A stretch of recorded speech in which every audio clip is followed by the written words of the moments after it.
Good day mga bossing, muli Doc Arman sa Moto House nagbabalik. So ito, may share lang ako sa inyo. Pakita ko lang sa inyo kung paano tayo magbaba ng makina, mag-engine overhaul ng mga ganitong unit. NMAX Aerox version 2, version 1. Lahat din, mga M3, click, ganyan. So ganito yung setup natin pag So nakita nyo may yan, nakatali. Nakahang yan, nakasabit dito. Tapos may support lang sa ilalim para hindi bumagsak yan. Kita nyo.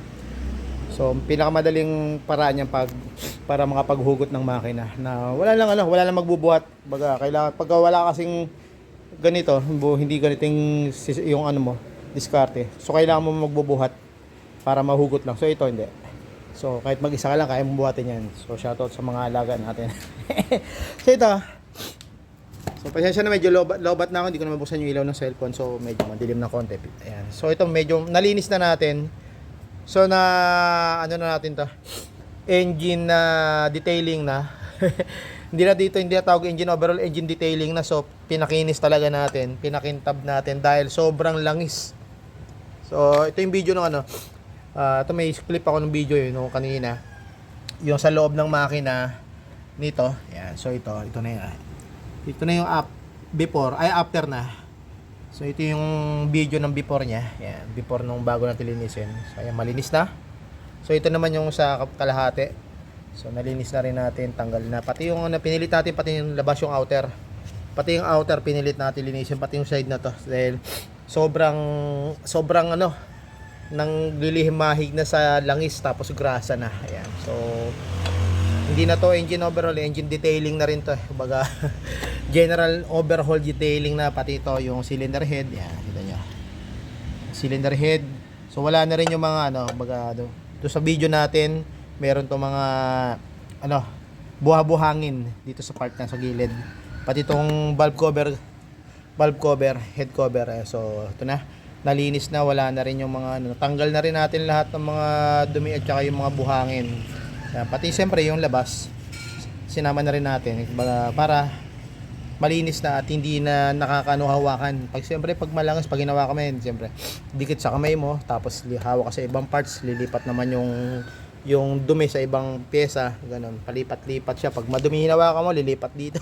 Pag sang ka umawak, lilipat yung dumi. Ganun yung kung grasa, lalo pag grasa tsaka langis. So ayan, katulad ito, nalinisan natin. Yan.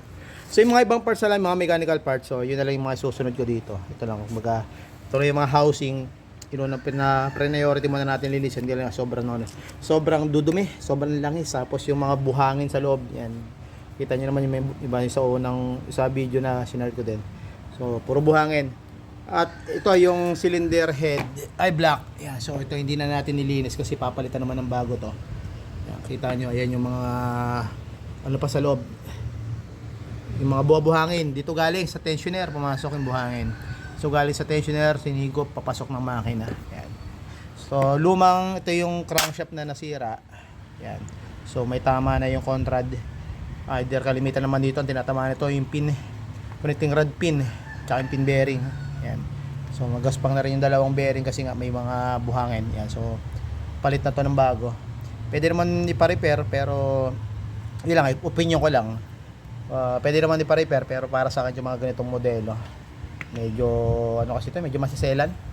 Ayan, so parang para sa akin mas okay palitan ng bago. Pero kung walang budget, pwede naman i-repair yan. Yung siyempre hindi ako nagbibigay ng guarantee o na tatagal if ever i-repair. Pero siyempre kung bago, yun, sigurado 100% tatagal uli yung buhay. Yan.